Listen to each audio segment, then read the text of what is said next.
लोकसभा चुनाव 2024 की तैयारी सभी राजनीतिक दलों की ओर से शुरू हो गई है। 2024 के चुनाव में विपक्षी दल बीजेपी को घेरने की रणनीति तैयार कर रहे हैं। विपक्षी एकजुटता की बात हो रही है और इसको लेकर प्रयास भी जारी है। भारत में विपक्षी एकता पर एक सवाल के जवाब में राहुल गांधी ने भी वॉशिंगटन में कहा कि एकजुट विपक्ष बीजेपी को 2024 के लोकसभा चुनाव में हरा देगा। बिहार के मुख्यमंत्री नीतीश कुमार अलग अलग दलों से मुलाकात कर रहे हैं। विपक्ष की ओर से रणनीति तैयार करने के लिए बिहार में एक बैठक भी हो रही है।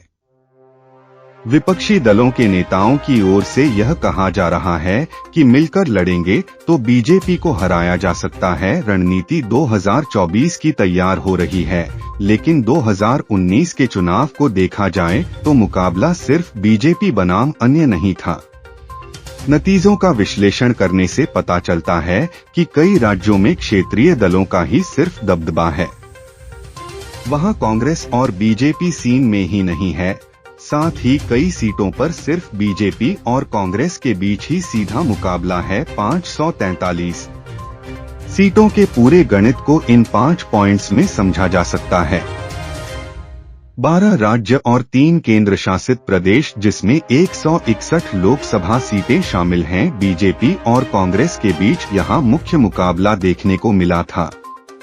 147 सीटें ऐसी जहां दोनों के बीच सीधा मुकाबला था, वहीं 12 सीटों पर क्षेत्रीय दल राष्ट्रीय दल को चुनौती देते दिखे। 2 सीटों पर क्षेत्रीय दलों के बीच ही मुकाबला था। इसमें मध्य प्रदेश, कर्नाटक, गुजरात, राजस्थान, असम, छत्तीसगढ़, हरियाणा राज्य शामिल हैं। यहां बीजेपी को 147 सीटों पर जीत मिली।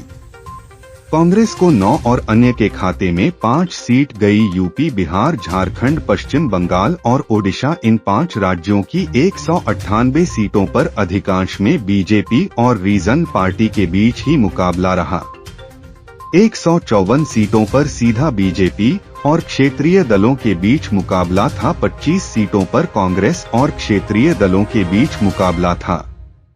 19 सीटों पर क्षेत्रीय दलों के बीच ही मुकाबला था। बंगाल की 42 सीटों में से 39 सीटों पर बीजेपी या तो पहले या दूसरे नंबर पर थी।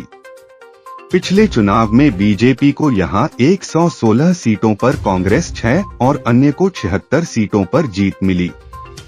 6 राज्य ऐसे हैं जहां की 93 सीटों पर सबके बीच मुकाबला देखा गया। 93 सीटों पर बीजेपी, कांग्रेस और क्षेत्रीय दल सभी मजबूत नजर आए। महाराष्ट्र इसका उदाहरण है, जहां बीजेपी और कांग्रेस दोनों गठबंधन के साथ में हैं। यहां पिछले चुनाव में बीजेपी को 40, अन्य को 41 और कांग्रेस को 12 सीटों पर जीत हासिल हुई।